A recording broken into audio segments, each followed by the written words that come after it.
From Washington, D.C. is Tom Davis, a former U.S. House Republican, and Laurie Watkins, a former policy advisor to President Barack Obama. Thank you both for joining the show. Let me start with Tom Davis first. Tom, this is nothing more than a witch hunt. Oh, I disagree. There may be those aspects because the president didn't like Mr. Bolton, but this was a grand jury indicted him. They had to go through and show probable cause to a grand jury.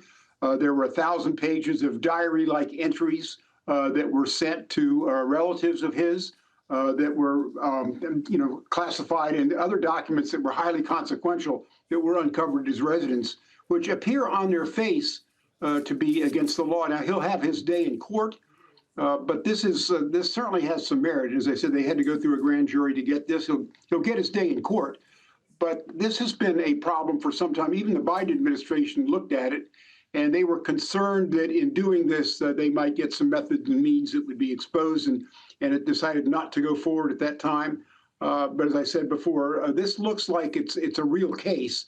And he'll get a jury trial, and they'll make the decision. Finally, he's presumed innocent under American law. Laurie Watkins, it's a little bit like the kettle calling the pot black. I mean, Donald Trump was, accused of having classified documents in Mar-a-Lago. Well, and some could say, and you'll probably be surprised to hear me say this, that it would also be the kettle calling the kettle black by also John Bolton, who came out and was very forceful against Donald Trump, accusing him of having those classified documents located in Mar-a-Lago. Nobody had any idea until the FBI raid how many boxes were there. But yes, I would agree with the former congressman that there is a difference to this case, and I'll point specifically to a Jim Comey case, for example. His case, I think, will probably be dismissed because of the way that the prosecutor made that indictment, etc. This is different. The fact that he was indicted on 18 counts shows that there's something there. And my sources have told me that they have been in meetings in the first administration with John Bolton, and they saw him taking scrupulous notes. And when they would leave, he would take those, yellow legal pads with him. They were not turned in as it's supposed to be. I used to work at the Pentagon.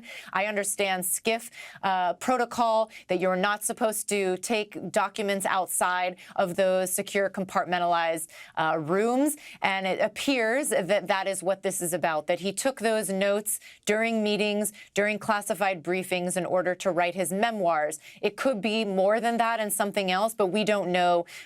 We don't know that quite yet. So we'll have to see. But this is, I think, quite different than the other two indictments. I mean, Tom, for me, looking far away from Washington, D.C., looking in as an outsider, Donald Trump has constantly criticized the Democrats, the Biden administration, calling him Sleepy Joe Biden, all of this sort of stuff. Something like this suggests that there is something deeply broken within the American political system, because this just does sound like a democracy that's gone slightly off the rails. This isn't just political horse trading. This is actually picking on and fighting with, your political opponents in a way that is extraordinary to the rest of the world. Well, number one, I just add to what Laurie said. If you don't have a high tolerance for hypocrisy, you probably shouldn't be in politics in America. I think it's kind of rampant on both sides. Secondly, look at this from Donald Trump's point of view. He was indicted 91 times by his political opponents. In a jury trial in New York, which is a jurisdiction. He got like 15% of the vote. You know what that jury pool looked like. They tried to bankrupt him on 2 cases there. They went through numerous investigations using the arms of government to do it. We have an old saying that if you go for the king, you better kill the king. It's unfortunate that American politics has degraded into this, but it didn't start with Donald Trump. I hope that at some point we put a stop to this, because this is not business as usual. But even prior to Trump, this started, and with his election, it started with this, with the Russia collusion charges that ended up going nowhere. So I think we're in a spiral right now that we're going to see this for a while. Laurie, I want to put the same point to you as well. We're in a spiral right now, is what Tom Davis has has just said. It is extraordinary that, you know, the self-styled greatest democracy in the world is reduced to this. Like, it's slightly embarrassing, isn't it? Well, Imran, I would agree with you on that. These are very uncertain times, and this president is making public, by way of tweet on his social media platform, plans and calling out for actions, you know, against his attorney general, in being very specific in what he wants, his desires, and she is following through with that.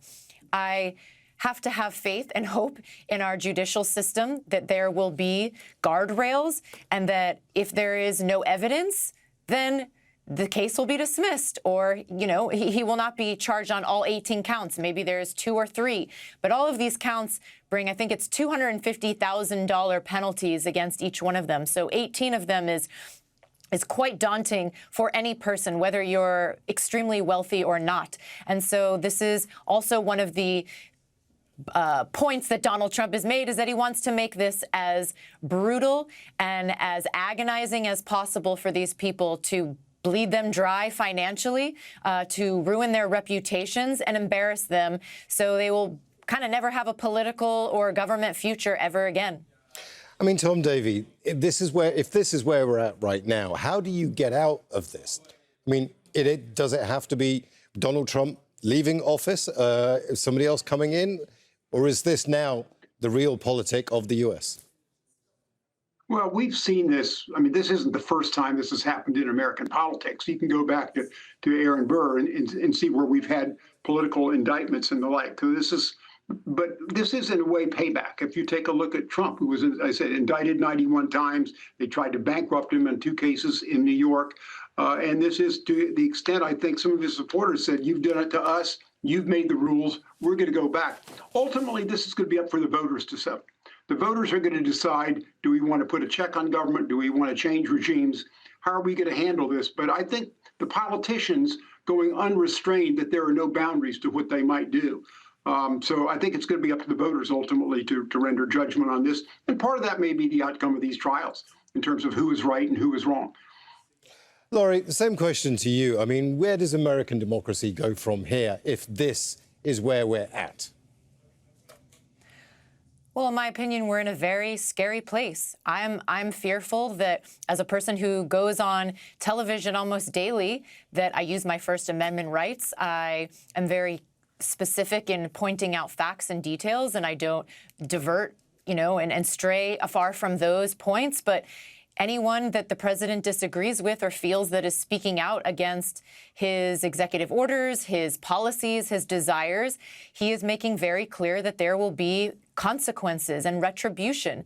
And this is just one example of many individuals. There's a whole list, including his former vice president, Mike Pence. I mean, there are a lot of people on this list. Adam Schiff, for example. So I don't want to say we're going to have to wait and see, because that's a horrible thing to say. But unfortunately, I think that there are more that are going to come down. I want to thank both our guests, Tom Davies and Laurie Watkins. Thank you so much for your thoughts. Thank you for having me. Now,